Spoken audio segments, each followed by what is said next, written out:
Hello guys, it's me Nymphy, ayang mini vlogger ng South Cotabato. Ito nga yung part 2 nung ganap ko nung Sunday. Nagpagawa nga tong pamangkin ko ng kabinet kasi wala siyang paglalagyan ng mga damit niya. Tinulungan niya na lang din ito si Papa para madali lang daw matapos. Pagkatapos ko nga maglaba ay niyaya ko nga siya na aalis na kami. Kaya tinigil niya na muna yung paggawa ng kabinet kasi aalis na kami. Maghanap daw kasi kami ng pantalon nitong pamangkin ko at sapatos. Pagdating nga namin ay naghanap na kami agad ng pantalon. Monday na naman kasi bukas at para may magamit din siya sa eskwelahan. Nakachamba pa nga ako nito kaya nakahanap ako agad ng isa. Tatlo nga talaga yung kailangan niya kaya naghanap pa ako ng dalawa. Ang hirap nga talaga maghanap dito kasi minsan lang yung pambata na pantalon. Sinabay nga namin talaga to siya para masukat niya talaga. Marami nga ditong maganda at pagpipilian sa ukay at mura din. Si Papa nga rin ay hindi nagpaawat at namili rin siya sa kanya.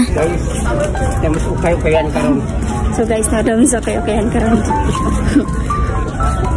Pagkatapos nga namin ay dito na kami sa may sapatos. Naghanap na nga kami nito ng pamangkin ko at si Papa ay nagpabudol na naman. Mahilig nga talaga to siya sa salamin kaya napabili na naman. Sinukat niya na nga rin itong napili niyang sapatos. Tama nga daw itong napili niya at sobrang ganda. Bagay rin daw sa pantalon niya. Ito nga rin si Papa ay sumukat ng sapatos. Sabi ko nga nito sa kanya na marami naman siyang sapatos doon sa bahay. Mayaman nga daw to siya kasi yung mga luma niyang sapatos ay tinatapon niya. Nagtawanan nga lang talaga kami nitong dalawa. Pagkatapos namin ay umalis na kami dahil pupunta pa daw kami sa Wawa. Bumili nga daw kami nito ng pangangailangan niya sa ginawa niyang kabinet. Bumili nga rin kami ng medyas ng pamangkin ko kasi wala raw siyang gagamitin bukas. Bumaba na nga rin kami at sobrang happy nitong pamangkin ko kasi marami siyang bagong susuotin. Lumabas na nga rin kami at umuwi na agad. Pag uwi namin ay naisipan ko na ayusin ko na lang yung mini table ko. Humingi nga ako kay Papa ng konting plywood kasi marami namang sobra. Pinutol-putol ko nga ito lahat bago ko i-assemble. Ito nga yung ginawa ko last month. Sinabihan pa naman ako nito ni Kuya na para daw kulungan ng manok. Tinawanan nga talaga nila akong lahat kaya sinira ko na lang at papalitan na lang talaga. Sinukat ko nga lang din ito lahat para magpantay at hindi pangit tignan kapag matapos na. Medyo pagod na nga ako nito kasi naglaba pa ako at pumunta pa kami ng ukay. Pero tinapos ko na lang talaga para bukas wala na akong gagawin. Panigurado talaga ang aga ko ngayon matulog at sobrang sakit ng katawan ko bukas. Inayos ko na nga to at tinignan na rin kung pantay na ba. Dahan-dahan ko na nga rin itong nilagyan ng pako. Sabi pa nga ni Papa nito ay siya na lang daw sana gumawa. Sabi ko ay palagi naman siyang busy kaya ako na lang yung gagawa para din na matuto ako. Nilagyan ko na nga ng pako itong side by side para hindi na sasayaw. Hiniga ko na nga rin ito para malagyan ko ng plywood ang likod. Manipis nga lang na plywood ang ginamit ko nito. Ang takip lang kasi ito sa likuran ng table at nilagyan ko na rin lahat ng pako ang tagiliran niya. Siniguro ko nga talaga na matibay itong ginawa ko para hindi na ako pagtatawanan. Pagkatapos ko nga malagyan ng pako lahat, itinayo ko na rin. Babalikan ko pa kasi yung sa taas niya kasi dalawa lang yung nalagyan ko ng pako. Iningatan ko nga talaga to sa taas na hindi madumihan kasi ang hirap niya punasan. Hindi kasi agad natatanggal yung dumi niya. Pagkatapos ko nga malagyan dito sa taas ay hiniga ko na naman kasi lalagyan ko sa loob niya. Medyo nahirapan nga ako dito sa loob kasi hindi natatama yung pako niya. Binaliktad-baliktad ko pa nga ito kung tama na ba talaga siya. Grabe na nga talaga itong pawis ko at tumutulo na. Tinitignan ko nga talaga kung ma-shoot talaga yung pako niya. Dahan-dahan ko nga lang itong pinupukpok para hindi maurong. Masaya na nga ako nito kasi malapit na talagang matapos at kunting pukpok na lang. Nagugutom na nga rin ako nito. Yung tiyan ko ay kanina pa tumutunog. Nung matapos na ako mga guys ay ito na yung resulta niya. Maayos naman siya at nagagandahan din ako. Kaya approve talaga kasi natapos ko yung table ko. At worth it din yung pagod. At kinagabihan na nga ngayon ko pa naibaba itong mga kortina ko. At ngayon ko pa din lalagyan ng bedsheet ang higaan. Nakakain na nga ako nito at nakaligo na. Medyo nakakaramdam na nga ako ng sakit ng katawan nito. Kaya pagkatapos ko talaga dito ay magpapahinga na ako at matutulog na. Binaliktad ko nga itong bedsheet ko kasi dito banda ay malamig. Sa kabila kasi ay sobrang init at cotton din yun. Ang sarap nga sa pakiramdam at sarap tulugan kapag bago yung mga bedsheet mo. Bago ang kumot at punda. 7 PM pa nga ngayon at mag-i-edit pa sana ako ng video kaso hindi na talaga makaya at masakit na yung katawan ko. At nilagyan ko na rin isa-isa ng punda itong unan ko. 4 nga talaga itong unan ko kaya naglalagay ako ng 2 sa tagiliran ko. At isa naman sa kabila na may kasamang teddy bear na mahaba. Inayos ko na nga rin ito para wala talagang tatabi sa akin mamayang gabi. Hindi pa naman ako gumagamit ng ilaw kasi sobrang nakakasilaw. Hindi rin kasi ako makakatulog kapag may ilaw kasi masakit yung mata ko. At ito na nga yung table na ginawa ko kanina. Nilagay ko lang sa tabi ng kama ko. At natapos na rin ako kaya hanggang dito na lang mga guys. Maraming salamat sa panonood. Bye bye!